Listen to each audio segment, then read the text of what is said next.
Hey beauties, welcome back to my channel. Today I'm going to be going over Charlotte Tilbury's newest luxury palette of pops in the shade Pillow Talk. This little bad boy right here. I was so excited about this when I heard about it coming out. I heard about it before I actually saw it. It has a Pillow Talk name, which is one of my absolute favorites, and then I really thoroughly enjoy the luxury palette of Pops shadows. I just think that they are stunning. I think they give a glass-like effect on the eye. I think they are sophisticated. So I knew even before I saw this that I was going to pick it up. If you're familiar with my channel, you know how much I love Pillow Talk, the regular luxury palette. This is one of my go-tos. It's in my top drawer, always within arm's reach. This is an easy palette for me to put on and feel like I did something special, but I didn't have to work for it. I feel like this complements my skin tone really well. It complements my hair. And it's just easy for me to wear. It's one of my favorite natural palettes. So again, in my top drawer. And these are a match made in heaven. I mean, obviously they're both Pillow Talk, so they're gonna go well together, but just putting these side by side, I feel like the luxury palette, I'm not gonna be able to do this. Hold on, give me a second. The luxury palette of Pops adds that little bit of zhuzh. So as you can see, my eye look is just a little bit deeper, and that's because I put both of these together today. So I'm gonna get into this eye look. But before I do, I'm going to give you the information on the palette. With the release of the luxury palette of Pops, she also released the lip luster and Pillow Talk, so I picked that up as well. So let's get into the information, then we'll get into the tutorial, and then my thoughts. The palette is $53 and is currently listed as limited edition. I am curious to see if that actually ends up being the case or if it becomes permanent, because like a lot of you guys know, Pillow Talk, just the regular luxury palette, was listed as limited edition as well. And I kept trying to tell people, because this is back when I worked for Nordstrom, so I knew that it was coming back out, and nobody would listen to me.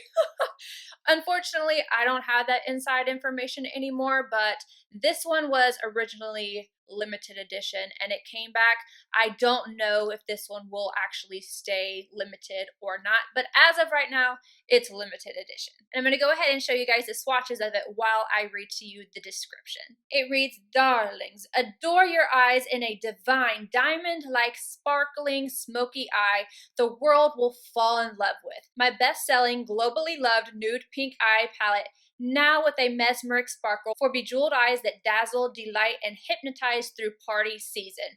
I have bottled the magical light play of diamonds and jewels to create 4 shimmering, shine bright, eye-glowing shades that go on like silk and gild your eyes with an otherworldly, enchanting, metallic pop of Pillow Talk magic." The lip luster in Pillow Talk retails for $22 and it is described as a dreamy, light reflecting nude pink gloss. Now let's go ahead and move on to the tutorial and then I will give you guys my thoughts. I'm starting off with the Sonia G Crease 2 and the original Pillow Talk palette. I'm going to grab this light pink. I am going to put this all into the crease. I'm going to go back and forth and then slowly work it upwards. As you can see, blends out very easily. This is like one of my favorite palettes of all time. I love the Pillow Talk palette, but this is the only shade I'm going to use out of it. You guys have seen me use this palette so many times. Making sure to blend this on the inner portion, really bringing it up, blending it on the outer portion of the eye right here. I personally have a lot of space, like in this area in particular, so I like to make sure I really bring that shadow up right in here. If you don't have the Pillow Talk palette, that's totally okay. You don't have to use this exact shade.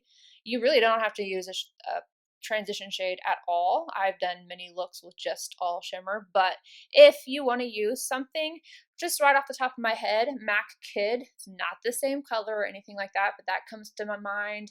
Even MAC Soft Brown, if you have a deeper complexion, MAC Saddle, you know that's going to make it more on the warm tone instead of so pink. Bake Sale from Makeup Geek is really great. If you have a richer complexion and you want to use the luxury palette of Pops, just thinking Swiss chocolate. That just came to my mind. Swiss chocolate would be beautiful. The one from MAC, gorgeous. Now I'm going to go in with the luxury palette of Pops, and I'm going to take the darkest shade on an Esom W21. I am going to stamp this on first. You can use your fingers for this. I now have nails, so I'm not as inclined to do so. It's a little easier when you don't have nails, but as you can see, this is applying very well. And as long as you're using a stiffer brush, this is perfect. If you don't want to use your fingers, the brush like this, the Esom W21, is stiff enough that it will apply products like this really, really, really easily. And as you can see, I mean, it put that on there effortlessly. And what I'm going to do is continuously wipe this brush off to use it on the lid. And I'm using the Anastasia primer, and it's not set, so it has something to grip onto. Same exact shade on an L211 from Stilazzi, and I am just going to buff this upward. Now, as you can see, this is not adding as much product, and I specifically don't want it to. I want to blend this up and kind of smoke it out, but I don't want to be as pigmented up here, obviously, just like any other look, as I am on the lid. So I'm using a stiff blending brush because of the type of formula we're using, and I am just applying this to the crease and then blending it upwards, and I think this blends out beautifully. And you will get fallout with these shades. They're sparkly, pretty, metallic goodness. So you are going to get some fallout. So be prepared for that. Do your makeup first or bake underneath your eyes like I do. Usually if I'm not doing my makeup on camera, then I do my eyes first. But if I do my makeup on camera, I just bake. I'm going to be bringing this shade in about 3/4 of the way into the crease area, because I'm not going to be taking the other shades up as high. But I'm basically just taking the excess from my brush when I'm going into this area. And you can go back in with your original brush you used for your crease, the transition shade, and just blend everything out, make sure everything is nice and seamless. I wiped off my Esom W21, and now I'm going to grab this shade, and I am going to start stamping this right on the center portion of the lid, and tapping over the last shade we laid down as well, not going completely over it. And I do get a good amount of product on my brush before I go in.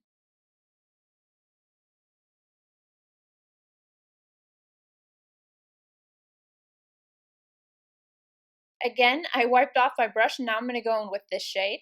This will go on the very inner portion of the eye. And again, I'm going to tap over just the edge of the last shade so that they marry together. Esom W23 and the lightest shade in the palette. I am going to press this right at my brow arch and then kind of buff it outward. Weighing dust number 5, and I'm going to grab this shade. I am using this wet this time because I want it to be a little thinner and apply really smoothly to the lower lash line. I wiped my brush off, and now I'm going to go back in with the lightest shade. I'm going to apply just a tiny little bit of this to the inner corner, and then I'm going to go add liner to my inner rim and just mascara. I finished off the eye look with Milk Boss liner on the top inner rim, which is the black, and then I put Milk BCC on the bottom, which is that nude that's giving you that bright effect, and then just mascara, and you already know that I'm wearing the Lip Lustre in Pillow Talk, the only thing I have on my lips. Now for my thoughts on the palette of Pops. I think it's beautiful. I know a lot of people do not think that Charlotte Tilbury is worth it, or, you know, whatever. And to me, it's like to each their own. I love this formula. I think it is beautiful. I think it is sophisticated. I feel like it's not meant to be like other shadows. I know a lot of people compare it like, well, I can get this shadow that is, you know, more metallic. That's not really the point behind the luxury palettes of Pops. These are just more, like she says, glass-like and just, I don't know, ethereal and sparkly and just, they're just beautiful. And, you know, if it's not worth it to you to purchase it, don't purchase it. But I personally love them. And I have to say that this one is not as sparkly as some of the other ones. I think the last one I got, I don't remember the name of it, but I remember it having like a bluish gray and a green and whatnot. That one was definitely more sparkly. This one is a little bit more wearable sparkly. So it's still that formula, but knocked down just a notch. The first one is the most sparkly in the bunch, but I feel like you can wear this palette alone even easier than the other ones. A lot of people don't like to put sparkle all over. I'm not one of those people. I thoroughly enjoy it. I kind of like to break the rules sometimes. And I just think that with this one, it's even easier to do. Had I known that beforehand, I probably wouldn't have even put the Pillow Talk, that light pink shadow in the crease. I don't feel like I even really necessarily needed it. But I do think that it made the eye look just a little bit more smoky because of that color being in the transition area. I think that these palettes complement each other so well. This is a kind of vibe that I can't get with a Pillow Talk all on its own. Yes, you have like this shade right here that is a little bit deeper, but it's not as deep as the deepest shade in here.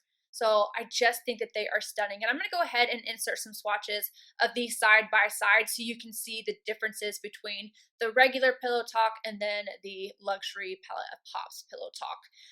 I am going to say this is a recommendation for me. This is going to stay in the top drawer right alongside Pillow Talk. I'm so happy with this purchase. I hope that she does make this permanent instead of it being limited edition, because Pillow Talk is like a staple. Her liner, I actually don't really wear her liner. I know a lot of people love it, but I prefer Chanel Natural. I love my Rimmel that's not here anymore. I have a ton of backups. So Rimmel number 49, Lasting Kisses, whatever. I love that. And then the Sisley in Nude. I like all of those. That is what I would pair with this, but that's just personal preference. But I do like this alone. I think this is a beautiful gloss all by itself. And I'm not feeling it move around on my lips. It hasn't gone outside the lip line. I've had this on for a while now because I took a little break before I went ahead and filmed the rest of this video. And it's staying in place. Obviously, with any type of gloss, you're going to have to reapply, but it's not sticky. I feel like it has the perfect amount of pigmentation, glossiness, and not stickiness. It's a really good formula. But that is it. Let me know what you think down below, and I will see you guys in my next video. Bye, guys.